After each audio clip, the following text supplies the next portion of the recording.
7 non-obvious email lessons that I've learned writing an email newsletter every single week for the last 70 weeks. So earlier this week, a black bear got into half of the honeybee hives on our family farm, and it was heartbreaking to see the level of death and destruction. I'm not going to lie. In fact, this is what you're looking at on this photo here on the screen. Now, in the spirit of return to real, it was an experience that's personally hit me pretty hard. And while the black bear was wreaking havoc on our back 40, I was in my office delivering a private session for members of my strategic advisory group mastermind over Zoom, revealing some of the biggest non-obvious email lessons that I've learned writing and sending out the first 70 issues of my weekly email newsletter, The Digital Contrarian, which is what you're listening to me read right now. And while there were a few things on that call that I shared that are confidential, strictly for members of the group only, in the spirit of return to real, once again, there are 7 lessons that I've learned that have been so important and which I think could potentially be really helpful for you that I want to share them with you here in this episode today. Beginning with lesson number 1. Let data drive decision-making. Create an AI-powered dashboard ASAP. Go ahead, take a look at the screenshot on the screen. We're going to come back to this in just a moment. Did you see those figures? Well, first, just a bit of context. Over the last year, using a combination of AI tools, my team has worked incredibly hard to create a custom email dashboard to help me drive decision-making with my writing. For example, I've been able to measure everything from the correlation between email engagement and my email word count, number of links I include, number of images I share, and a whole host of other data points that I've been curious to explore. In this process, one thing that's been most helpful has been an internal engagement score that my team created that I can use to evaluate the effectiveness of each individual email that I write. So for example, you can see some of the top performing and bottom performing issues from the last 70 weeks. Now, in case you're wondering, what does an engagement score actually measure exactly? Well, I'll get to that in just a moment. But first, when writing a weekly single source of truth piece of content, i.e. like a weekly email newsletter, evaluating how engaging that individual issue is requires looking at more than just your email open rates and email click rates. Both of those metrics can be gamed with clickbait subject lines and ultra-short link-only copy in the email, and thus provide a misleadingly incomplete story. So for example, it's a good idea to also measure things like how many replies an email garners, the number of unsubscribes it gets, as well as the amount of time someone spends reading that individual email relative to its word count, i.e. sure, people might open your email, but do they actually sit down and read it? Now, this is where a comprehensive engagement score can be so valuable, a composite metric that incorporates a number of different data points. This is something that my team has spent the better part of the last year developing, and something that we now work with our return to real strategic content ecosystem agency clients to incorporate into their single source of truth email strategy each week as well.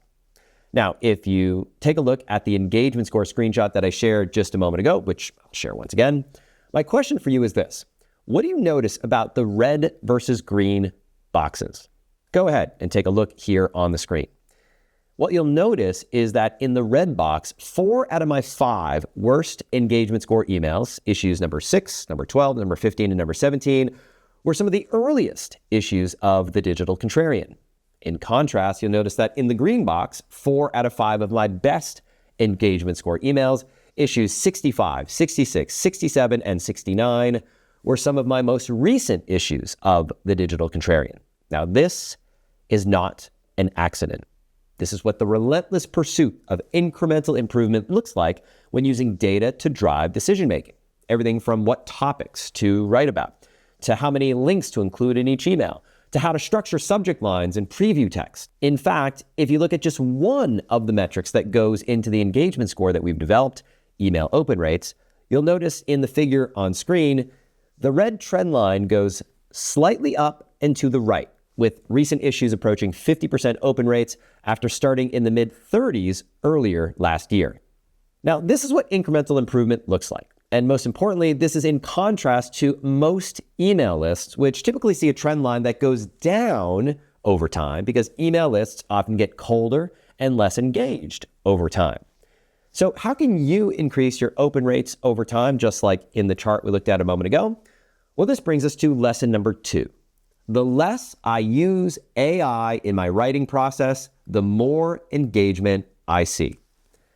While I've written every issue of the Digital Contrarian personally myself, dating all the way back to issue number 1, An Embarrassing Confession, in the process of writing each issue, I've also often used ChatGPT and other AI tools to help with things like researching citations, evaluating aspects of the writing for clarity and grammatical errors, and more generally to serve as a thought partner to help me think through ideas.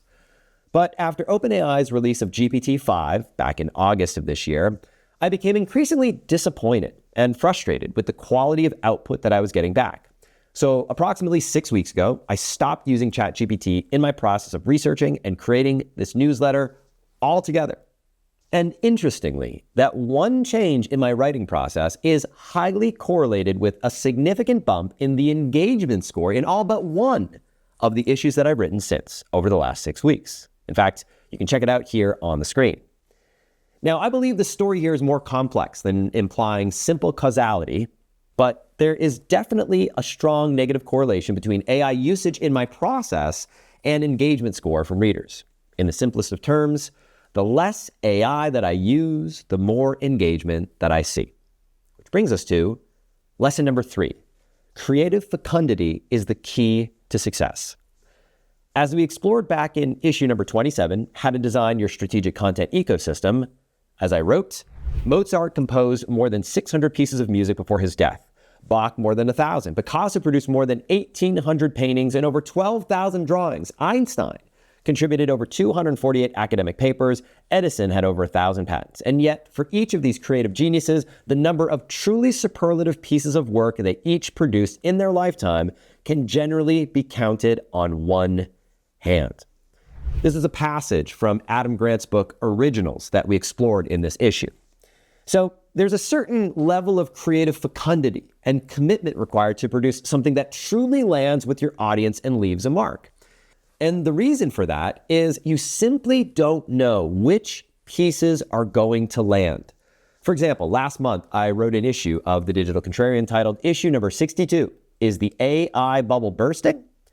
It had an unremarkable engagement score of just 3.57, which is below my average score of 3.74. You can check it out here on the screen.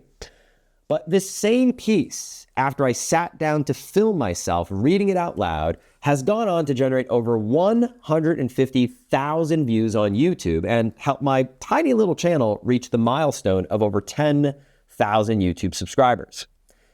I don't know that Van Gogh would have guessed posthumously that Starry Night would go on to become his most famous painting of all time. I can tell you with certainty that I never would have guessed that issue number 62, an otherwise unremarkable middling performer of an email newsletter, would go on to see the success that it's seen on YouTube. You never know which piece is going to pop. And this is why creating a consistent volume of work is so critical. This is why creative fecundity is such an important key to success. Which brings us to lesson number 4. Keep your cutting room floor because it becomes fodder for future issues. Every week, there's more that I'd like to share in my email newsletter than I have space and time to write. Like, for example, this week, I was going to open this issue writing about the wild turkeys and migratory ducks and geese that show up in spades on our farm at this time each and every year. That is before the bear decided to wreak havoc on the hives. I decided to cut the turkey segment because it no longer fit. And every week I go through a similar process.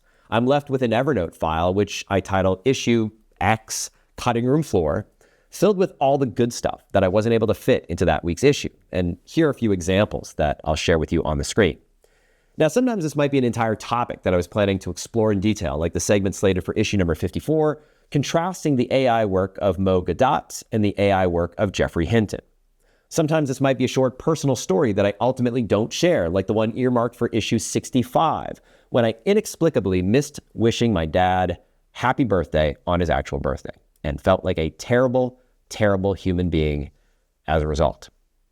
Then every 2 months or so, I'll go back through all my past week's cutting room floor files and will almost always discover that there is gold in them there hills.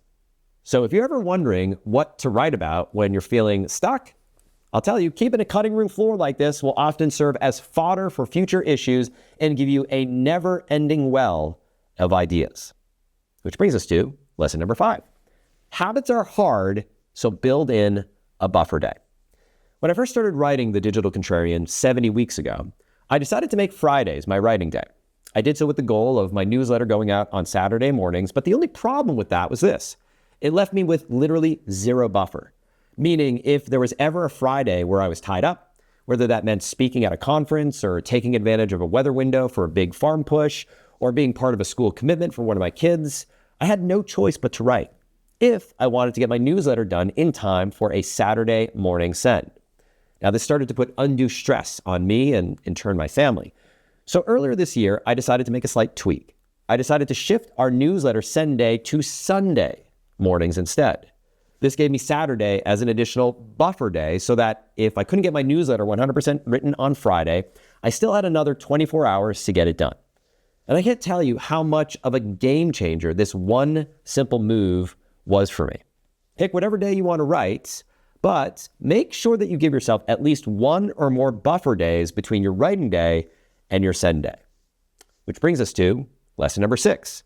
Make it non-negotiable. Decide to win.